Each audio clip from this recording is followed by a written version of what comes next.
Graça e paz, pessoal, da parte do Senhor e Salvador Yeshua. Glórias a Deus, que é bom o tempo todo. Mais uma mensagem aí para nos edificar, né? Uma mensagem maravilhosa. Eu havia dito no último vídeo que ia falar a respeito dessa única nação, né? Está escrito aqui em Ezequiel 37, a partir do versos 15, vai falar uma só nação e um só rei. E nós sabemos que tudo isso foi possível na nova aliança.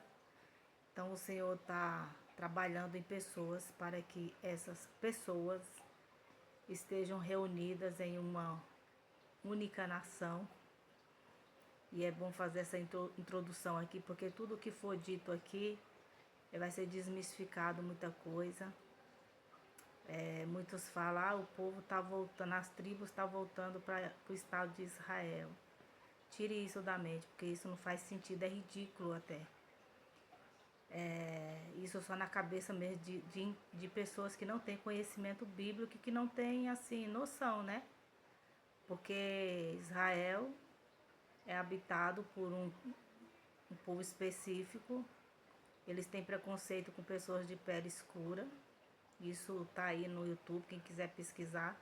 Então seria impossível as tribos de Efraim, Manassés, todas as 12 tribos espalhadas aí pelo mundo, juntar-se em Israel. Eles têm lá todo um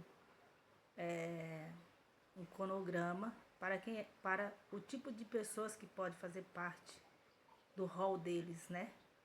Então não faz o menor sentido com Ezequiel 37, amém? Então eu vou ler aqui até o versos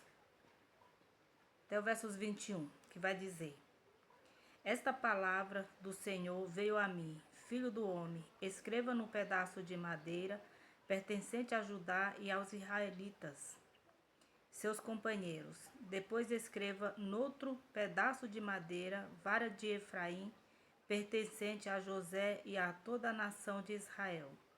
Seus companheiros, junte-os numa única vara, para que se torne uma só em sua mão. Quando os seus compatriotas lhe perguntarem: Você não vai nos dizer o que significa isso? Diga-lhes: Assim diz o soberano Senhor: Vou apanhar a vara que está na mão de Efraim, pertencente a José, as demais tribos israelitas, suas companheiras, e vou juntá-las à vara de Judá. Assim farei delas um único pedaço de madeira, e elas se tornarão uma só em minha mão. Segure diante dos olhos deles os pedaços de madeira em que você escreveu, e diga-lhes: Assim diz o soberano Senhor: Tirarei os israelitas das nações para onde foram. Vou juntá-los de todos os lugares ao redor e trazê-los de volta à sua própria terra. Eu os farei uma única nação na terra, nos montes de Israel. Haverá um único rei sobre todos eles, e nunca mais serão duas nações, nem estarão divididos em dois reinos. Não se contaminarão mais com seus ídolos e imagens detestáveis, nem com nenhuma de suas transgressões, pois eu os salvarei de todas as suas apostasias pecaminosas e os purificarei. Eles serão o meu povo e eu serei o seu Deus. Hoje nós entendemos que essa única nação, ela não se situa exatamente em um território, tá? Nós vivemos num tempo em graça e essa nação, ela no campo espiritual, onde todos esses são conhecidos do Senhor, são circuncidados no coração, logo então se torna um só corpo em Yeshua. Haverá sim essa reunião, né? Porque se a gente fosse caracterizar que tipo de país se define bem nessa união, o Brasil ele seria o campeão, porque está aí de portas abertas, não tem tantas dificuldades para a entrada de estrangeiros, né? Tem suas regras, como todos os países, mas é um país de miscigenação. A formação do Brasil é um país miscigenado, né? Aí teria que entrar em várias questões. Daria até para se chamar o Brasil de Israel. Mas o foco não é esse. O foco aqui é no campo espiritual, amém?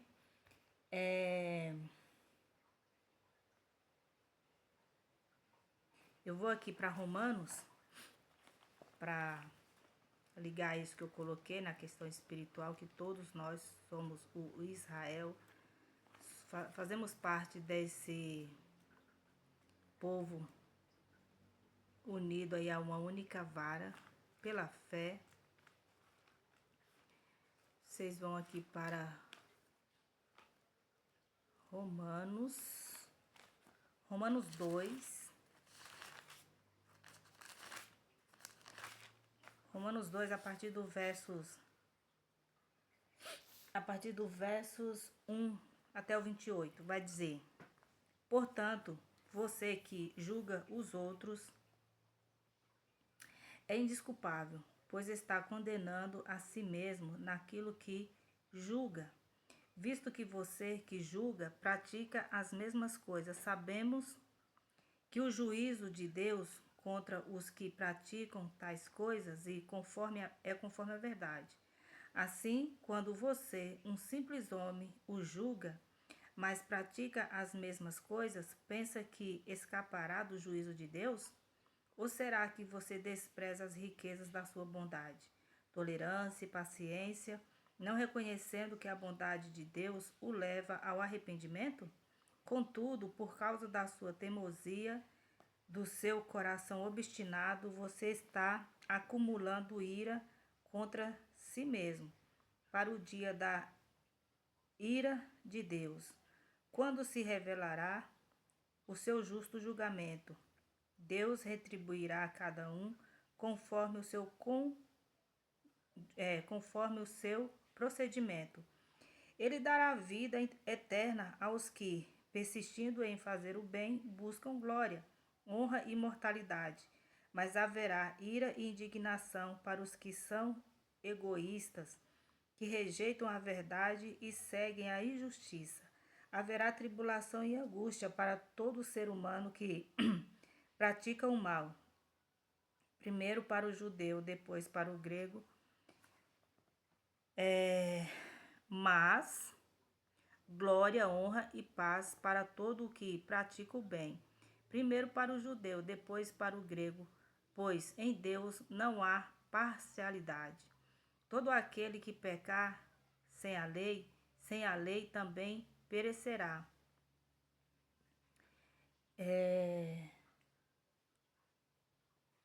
E todo aquele que pecar sobre a lei, pela lei será julgado. Porque não são os que ouvem a lei que são justos aos olhos de Deus, mas os que obedecem à lei. Estes serão declarados justos.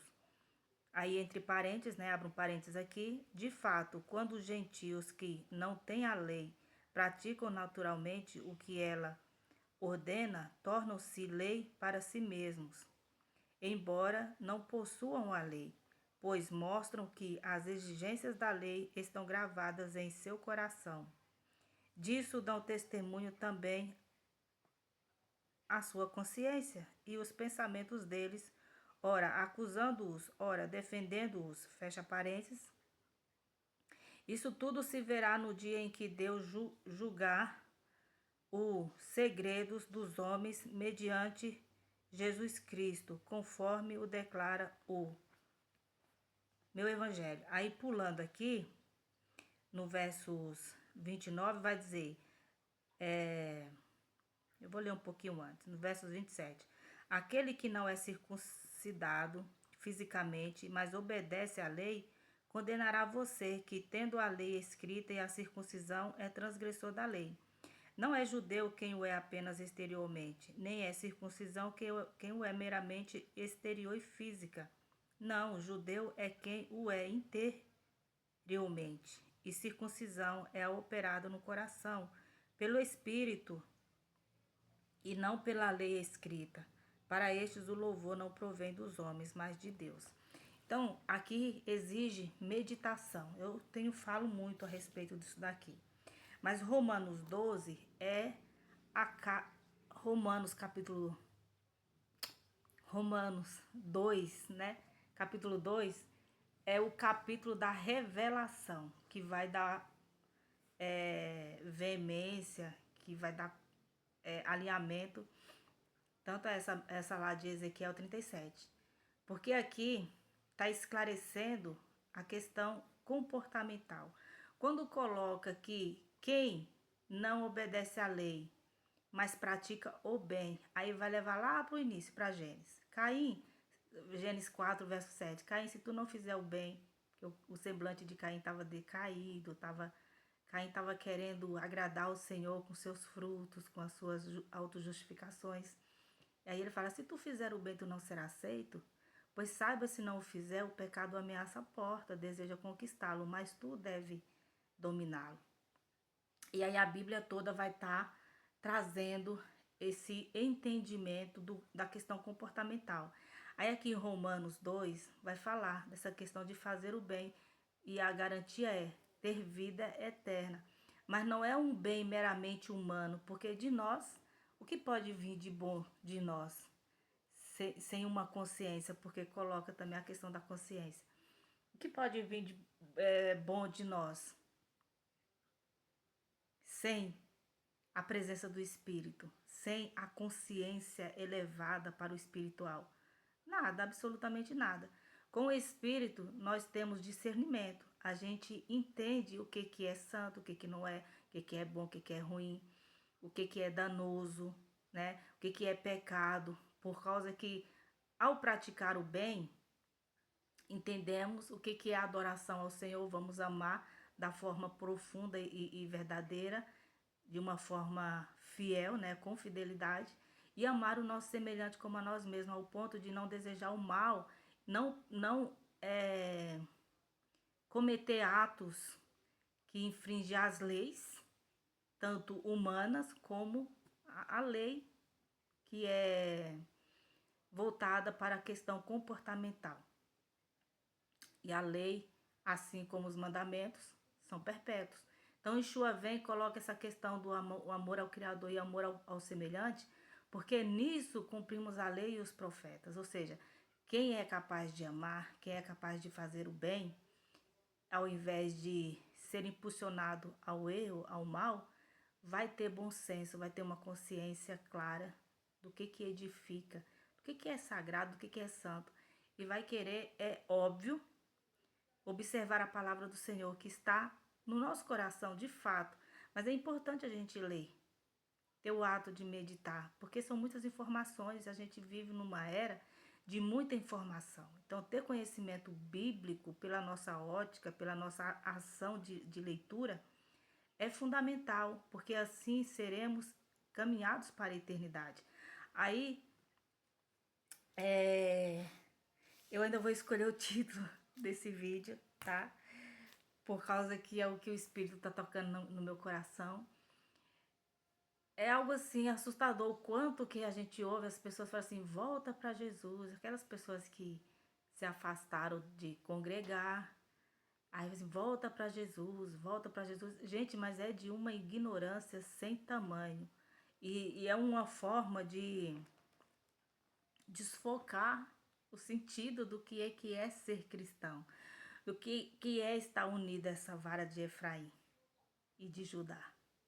O que é ter a nova consciência, entender o tempo em graça, entender a eternidade em Yeshua, no Cristo, tá? Porque, olha só, alguém chegar, algum líder religioso falar assim, pessoas, reconcilie-se com o Espírito Santo. Porque em 1 Tessalonicenses capítulo 5, verso 19, vai falar, não apague o Espírito, ouça tudo e retenha o que for bom. Então, quando nós entendemos que nós precisamos estar conciliados, ou no caso de quem cometeu alguns vacilos, reconciliar-se com o Espírito Santo, é diferente de falar volta para Jesus, porque é contrário ao que diz a palavra do Senhor. A palavra do Senhor fala que ninguém vai ao Filho se o Pai não enviar. Então, quando fala assim, volta para Jesus, está dizendo o seguinte: Deus fez uma escolha errada. Deus não soube escolher. Deus falhou. Deus enxergou errado. Aquela pessoa ali não tinha como ela ser fiel. E Deus não erra, gente. Só vai ao Filho quem o Senhor encaminhar. Aí entra essa questão de Romanos 2 que eu li, que é essa outra ideia errada de que existe um povo exclusivo porque está na Terra Santa. O povo exclusivo de Deus que está sendo reunido espiritualmente e depois será de forma física, é o povo circuncidado no coração. É o povo que passou pela cirurgia da mudança, né, do transplante, da retirada do coração de pedra, como diz aqui em Ezequiel, como vai dizer em Hebreus, confirmando. Retira o coração de pedra para colocar um coração de carne. Pessoas que de fato foram convencidas de quem é o Eterno, de quem é o Criador e o seu poder que se revela no Evangelho. Por isso que fala que o Evangelho é o poder de Deus para a salvação de todo aquele que crê. Então, tá tudo meio que confuso. Como é que as pessoas serão edificadas dessa maneira, né? Aí fica bem difícil. Então, lê Ezequiel, que é mais para trazer essas mensagens para vocês ficarem atentos, porque a vida espiritual é algo individual e as pessoas não podem perder a oportunidade de serem libertas, né? Então, Ezequiel 37, a partir do versos 15, é interessante ler, porque lá você vai entender esse processo que será feito para a união de um só povo, uma só nação, com um único rei, né, sobre si. E em Romanos vai falar a respeito da circuncisão, mas também vai trazer, né, claramente a questão do justo juízo de Deus, porque o Senhor é justo. Então, tudo no Senhor é cronometrado, é perfeito, nada fora do lugar, nada quebrado, nada faltando, é tudo perfeito. Então, nós precisamos entender isso, né? Aí eu vou para... Então, você anote aí, medite, tá? Ezequiel 37, a partir do versos 15, e Romanos, capítulo 2. Mateus, vamos aqui para Mateus 3. Porque assim, gente, quando eu falo que a responsabilidade ela é individual, é com conhecimento de causa, é conhecimento bíblico. Porque a minha mente já foi transformada para entender a espiritualidade da palavra do Senhor, né? Então aqui em Mateus 3,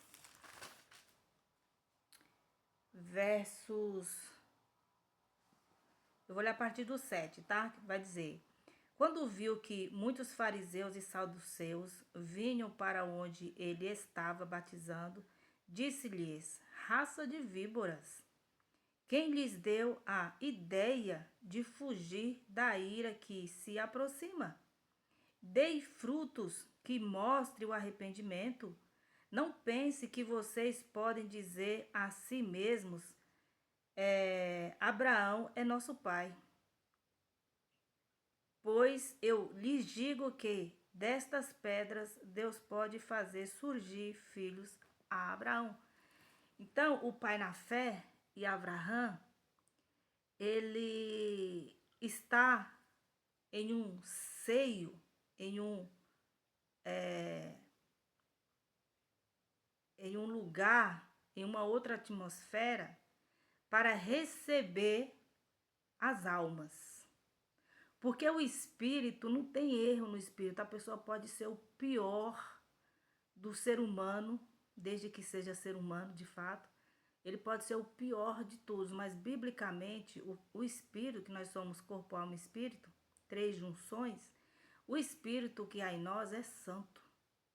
Não tem como a nossa atitude, a nossa maldade, seja lá o que for de ruim e asqueroso que o ser humano possa fazer, que vá contaminar o espírito. Não vai entristecer e apagar. É como o interruptor. A pessoa entra, ao invés de acender a luz para enxergar tudo, ele insiste em manter a luz apagada para, né, fazer as coisas às escuras. Assim é o nosso corpo. O corpo ele peca, porque ele não quer aceitar, mesmo sabendo o que é certo, não quer fazer o certo, não quer dar frutos saudáveis, que aqui é a questão dos frutos, né? Já entra a questão dos frutos. Pelo arrependimento, o Senhor vê os frutos que a gente passa a oferecer, a dar, né? Então, esses fariseus, esses saduceus, raça de víbora, pode-se colocar hoje todos aqueles que apagam o espírito propositalmente, sabendo que a Bíblia está falando algo e vai colocar outra para desfocar e levar aí a mentira até, sabe-se lá quando, até o dia do juízo do eterno. Porque é de uma estupidez terrível que eles pagam a própria sentença, né? Porque não é possível uma pessoa assim ser salva, tendo a palavra em mãos, podendo clamar ao Senhor. O Senhor, é claro, não dá entendimento da letra de modo espiritual, então ficam presos na letra, porque o Senhor conhece a natureza, né? Que subsiste ali, que permanece a natureza terrena, é a ganância, é o desejo de ter, de ser, de poder, né? E aí vão nesse efeito dominó aí. Então aqui é muito interessante. Por que eu coloco a responsabilidade é sua, é minha. Eu tenho que zelar pela minha espiritualidade, eu tenho que zelar pelo meu entendimento da palavra do Senhor, eu tenho que zelar pela minha adoração ao Eterno e reconhecer a gratidão ao Filho pelo que foi feito por mim. Eu tenho que me esforçar. Sai frutos bons de mim, de cooperar, de espalhar a semente, porque é o que eu estou preenchida. Estão entendendo? Eu tenho que me preocupar comigo, com a minha salvação, não é com o rendimento. Porque se fosse com rendimento, esse canal aí já estava turbinado. Era só falar em línguas aqui, soltar algumas palavras que as pessoas querem ouvir. Simples. Só que com uma mente fechada, porque quem é espiritual não consegue fazer esse tipo de coisa, de loucura. Abrir a própria cova, assinar a própria sentença de estar distante, desprezado eternamente do Criador, né? Quem é espiritual sabe muito bem onde que está a riqueza, sabe muito bem onde que está o que é precioso, né? Não abre mão disso. Então, quando ele fala que dessas pedras faz surgir filhos a Abraão, porque sim, não existe dificuldade para que o Senhor transforme vidas. E mesmo que exista gigantes pedrificados aí, né, como muitos costumam dizer, o Senhor fez o homem do pó da terra. O Senhor pode criar adoradores a hora que ele bem entender. Ele está nos céus. É uma outra atmosfera espiritual. Tem anjos, tem querubins, né? Então, a nossa mente, ela tem que estar voltada para entender a palavra de modo espiritual, para que a gente cresça, para que a gente seja liberto, né, dessa escuridão mental terrível. Abraão, ele recolhe as almas, e aí, né, se entende, tem até a parábola lá do Lázaro e o rico. Não coloca o nome do rico porque é um entendimento espiritual no geral, no contexto geral, para trazer para Mateus, onde fala a respeito dos 2 maiores mandamentos. Ali está um rico cheio de si, uma pessoa cheia do ego, cheia das suas ilusões ou sentimentos carnais, sentimentos de ganância, de vaidade. Né? Como é que essa pessoa vai estar junto a Abraão? Aí fala do pobre, de Lázaro, não coloca pobre, mas coloca Lázaro, né? Tanto para vocês verem que não é uma questão de requisito financeiro. Poderia classificar ele como um pobre, mas não, é dado nome a esse homem vamos dizer assim, em situação de rua, para mostrar que é preciso que bem-aventurados os pobres em espírito, porque reconhece que precisa do Senhor, reconhece que precisa do Espírito Santo aceso, né? Precisa daquelas lamparinas acesas, precisa vigiar, precisa estar com o corpo aí alinhado e ajustado, entendendo a palavra do Senhor, se alimentando da palavra do Senhor, enfrentando as dificuldades, superando dia após dia. Então é isso que o Senhor quer. E esse tratamento quem faz é o Criador, para então ele enviar ao Filho. E aí Yeshua vai dizer, aqueles que é enviado a ele, de maneira nenhuma ele lança fora. Então, uma vez salvo, salvo para sempre. Porque passa por esse processo de consciência. O Criador conhece o vaso, ele sabe como é que está lá dentro. O que está precisando, né? Ser colocado? Água. Então vai ser colocado água, depois vem flores. Dependendo do vaso, planta-se uma planta aí frutífera, mas esse vaso tem utilidade na mão do olheiro. Então ele envia para o filho vai zelar, ele vai pegar todo o fardo, todo o peso, as feridas, como está escrito em Isaías 53, vai levar sobre ele para nos trazer alívio, descanso. E aí conheceremos ele que é a verdade, conheceremos a palavra, o evangelho que é o poder do Senhor. E tudo isso nos torna colunas, tudo isso nos torna filhos de Abraão. Então a circuncisão ela é feita assim. Eu acredito que ficou bem explicado de uma forma bem resumida, né? Porque, gente, a função do reino para os discípulos, a ordem que o Senhor dá é que eles vá e façam discípulos. Aí vem o apóstolo Paulo e o evangelho vai dizer que nós somos o quê? Cooperadores. Para que sejamos cooperadores do evangelho, a gente precisa dominar a espada e temos que entender a palavra do modo espiritual para que a gente seja edificado e ajude a outros que querem ser edificados também. E não se assuste com o número de pessoas que de fato são libertas, porque o mundo que nós vivemos é um mundo cheio de pedras de tropeço para que as pessoas não sejam de fato libertas.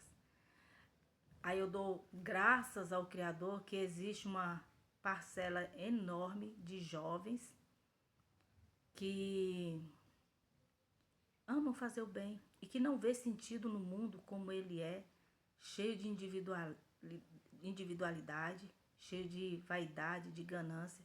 E tem jovens de diversos poderes aquisitivos que eles não veem sentido na ação do homem. Eles não veem o Criador na vida dessas pessoas. Então eles começam a ser ministrados no Espírito Santo a não ter conexão com esse tipo de mundo. Então eles têm um coração bondoso, fazem o bem e são facilmente, quando têm acesso ao conhecimento bíblico, eles têm uma facilidade enorme de compreender. Então o Criador faz a cirurgia no coração desses jovens e eles dão muitos frutos e eu fico muito feliz com isso. Eu tenho visto muito, eu fico maravilhada. O Senhor usa cada um do seu jeitinho, dentro ali do seu campo que dominam, né? Imagina como que o Senhor pode usar o jovem, assim como o inimigo quer desfocar a mentalidade e o coração do jovem para o mundo, para a perdição, para eles viver sem sentido, viver depressivos, porque o jovem ele tem muitas, inúmeras, incontáveis perguntas na cabeça deles, nesse mundo que eles vivem. E eles também têm desejo de estudar e acabam que chegando, né, ao conhecimento da verdade. Então, é nisso que eu creio. Eu não creio que a verdade está dentro dos templos, desde que exista pessoas de fato fiéis à palavra do Senhor, querendo fazer o ID, fazer discípulos, ser cooperadores do Evangelho, fazendo a obra, mesmo perseguidos, mas entendendo o seu propósito e dando o melhor que podem de si para glorificar ao nosso Mestre, né? Eu não acredito que a verdade esteja nas mídias, né? Então aí todos que são circuncidados no coração já têm uma mente preparada para ver o que é absurdo, o que não faz o menor sentido, o que é loucura da cabeça dos homens. Então é o Senhor que trata, é o Senhor que faz tudo isso. Eu estou falando de tudo um pouquinho para vocês entenderem Ezequiel 37, a partir do versos 15. O Senhor está trabalhando nessa imensa nação espiritual, com esses imensos corpos das 12 tribos espalhadas no mundo, trabalhando na consciência para se tornar uma só na mão dele, para se tornar um corpo cuja cabeça é Yeshua. Esse corpo tem uma cabeça e é Yeshua, é o Cristo, o Filho de Deus. Então vocês precisam entender esse agir do Criador para não ficar desfocado, ficar aborrecido com o que acontece dentro dos templos, porque já foi profetizado em Jeremias, Isaías, a enganação, a alienação, as solenidades, essa coisa da religiosidade imposta aí de goela abaixo para gerações. Lá em Tiago 1:27 vai falar qual é a religião que o Senhor se agrada, a religião imaculada. É cuidar dos órfãos e das viúvas nas suas dificuldades e não se corromper com o mundo. Muito simples. Então nós precisamos observar o que diz a palavra do Senhor, para sermos edificados e poder prosperar nessa questão dos frutos dentro dos nossos lares. A cura extraordinária, principal, que vai nos fortalecer é dentro dos nossos lares, para depois a gente levar a cura para fora e não desistir. Às vezes, o liberto, o selado, o justificado, o renovado, ele enfrenta muitas dificuldades e às vezes ele não tem nem sabedoria de lidar, porque ele está vendo muitas crenças, muita religiosidade, muito isso, muito aquilo, paganismo, pessoas que têm dificuldade de entender qual é a palavra do Senhor, né? Qual é o segmento correto da palavra do Senhor a se viver. E as pessoas ficam angustiadas, quando na verdade elas têm que ter outro tipo de sentimento, que é gratidão, o tempo todo, gratidão. Orar, interceder e ser esse testemunho vivo, que é o que diz o Romanos 12. Rogo-lhes, pois, que lhes ofereçam em sacrifício vivo, santo, agradável ao Senhor. Esse é o culto racional de vocês. Então, quando nós nos oferecemos no amor, na gentileza, na paciência, ao invés daquela coisa bruta de querer mostrar a verdade a todo custo, como se nós fôssemos o dono do tempo, né? Trazendo confusão, trazendo discórdia dentro dos lares. Como é que aqueles que precisam alcançar o reino vão ser edificados? Como é que essas pessoas vão ver fruto em nós? O que elas vão ver? Elas vão ver um Caim irado com seu irmão, que Abel sabia que ele não podia oferecer nada, por isso o cordeiro, está falando desde o Gênesis, a nossa salvação está no Filho, né? Abel é a representação de todos esses que sabem que a nossa salvação está no Filho e na questão da obediência e fazer o bem. Aí o Senhor exorta ele para ele fazer o bem, como eu li. Ele continuou obstinado e tirou a vida do seu irmão. Andou errante na terra, muitos têm andado errante. Mas isso não é para quem é justificado, para quem é liberto, para quem entende a palavra do Senhor de modo espiritual, para quem tem amor à palavra do Senhor, para quem gosta das coisas certas e justas. Essa realidade não cabe a você. Você é para ser um referencial, uma estrela que brilha nessa terra. Você é para ser esse testemunho vivo e santo, agradável ao Senhor. Você é para dar frutos, né? Mostrar que, embora você esteja vivendo com pessoas que precisam ser edificadas, Você já chegou nesse processo de entender que o arrependimento é a porta de entrada para a eternidade.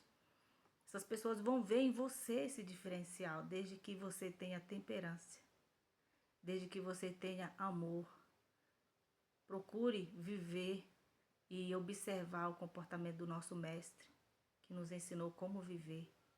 Ser simples, humilde, mesmo tendo todo o conforto, mas ser simples e humilde. Cada atitude nossa, ela é um evangelho aberto, tá? Então, era isso que eu queria colocar aqui.